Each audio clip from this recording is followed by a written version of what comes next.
जिस इंसान के अंदर शुद्ध भावना है, नियत साफ है, परम पिता परमात्मा उस पे अपनी तमाम बरकतें, तमाम रहमो करम, तमाम खुशियां बख्श देते हैं, अता कर देते हैं। जो सेवा पे चला करते हैं, कई बार छोटी तकलीफ, कोई रुकावट, कोई परेशानी आती रहती है। उसकी वजह हो सकता है कि जिसे वो आजमाता है, आजमाने के बहाने बेइंतहा प्यार लुटाता है। और यह भी हो सकता है कि उसके पहाड़ जैसे कर्म को वो कंकर में खत्म कर देता है। ये उसकी रजा है, उसका रहमो करम है, उसके नियम है। वो अपने नियमानुसार सबको चलाता है, खुद नियम बनाता है, खुद सारी सृष्टि को बनाता है और खुद ही सारी सृष्टि में समा जाता है। सारी सृष्टि उसमें है, सारी सृष्टि में वो है। ऐसी कोई जगह नहीं यहां परम पिता परमात्मा ना हो। निगाह होनी चाहिए, आंखें होनी चाहिए। वह तो हर जगह, हर समय, हर पल नजर आता है। भाग्यशाली हैं वो लोग जो सेवा करते हैं। किसी न किसी बहाने परम पिता परमात्मा अपने अजीज, अपने बहुत ही प्यारों को कोई ना कोई सेवा बख्शते रहते हैं। और सच्ची लगन से, सच्ची भावना से जो सेवा को निर्वाह करते हैं, यकीनन वो परम पिता परमात्मा खुश होके उनका नहीं, परिवार का नहीं, कुलों का भी उद्धार कर देते हैं। सेवा महान है, मालिक का प्यार मोहब्बत महान है। पर ऐरा गहरा नत्थु खैरा ना तो मालिक के प्यार को पा सकता है और ना ही सेवा कर सकता है।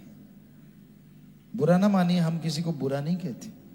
बहुत सी बातें आ जाती हैं, यार हाथों पे छाले पड़ जाएंगे, मुंह काला हो जाएगा, मतलब कलर ब्लैक हो जाएगा, या कपड़े खराब हो जाएंगे, क्या मिल जाएगा, कुछ नहीं, कुछ नहीं होता, ऐसे ही फालतू की बातें हैं। पर जो मालिक के प्यारे होते हैं, डॉक्यूमेंट्री दिखाते हैं, उनमें सफाई महाअभियान का दृश्य हमने देखा तो वैराग्य जबरदस्ती आ रहा था उन मालिक के प्यारों के लिए कि वो गंदगी के गटर में घुस के उसको बिल्कुल क्लीन कर रहे हैं। और बिल्कुल नौजवान चेहरों पे वो गंदगी लगी, लेकिन उनके चेहरों पे नूर है, खुशी है। कोई उनसे पूछे तो वो कहेंगे हमें बदबू आती ही नहीं। और आम आदमी को शायद उसे देख के उल्टी आ जाए। तो अगर ऐसे बच्चे वचनों पे पक्के रहें, चक्कर ये है, अगर वचनों पे पक्के रहें तो मालिक बेइंतहा खुशियों से अंदर बाहर से माला माल तुरंत कर दें। बात वचनों की है, सारा खेल ही वचनों का है। रूहानियत, सूफियत, जब तक इंसान वचन मानता है, जिंदगी बहार की तरह गुजरती है। और जैसे वचन काट करने शुरू करता है, कहते हैं ना, दूध कड़कड़ के लाल हो जाता है और उसमें बहुत मोटी मलाई आ जाती है। कई वो मलाई खा जाते हैं उतार के, और कई दूध पीते हैं, कई छाछ पीते हैं, और कईयों को छाछ भी नसीब नहीं होती, बस पानी में थोड़ी सी छाछ डाल के रंग सफेद कर देते हैं। उसी तरह कई लोग कड़कड़ के मलाई खा जाते हैं। यानी वो आसपास रहने वाले भी, दूर दराज वाले भी, लगातार आने वाले, वो मलाई भी खाते हैं, दूध भी पीते हैं। पर कुछ ऐसे भी होते हैं जो कड़कड़ के, क्या है मलाई में, क्या दूध में, क्या छाछ में, घी में, बस वो पानी, यानी थोड़ा दिखावा मात्र रह जाता है उनके पास रूहानियत का।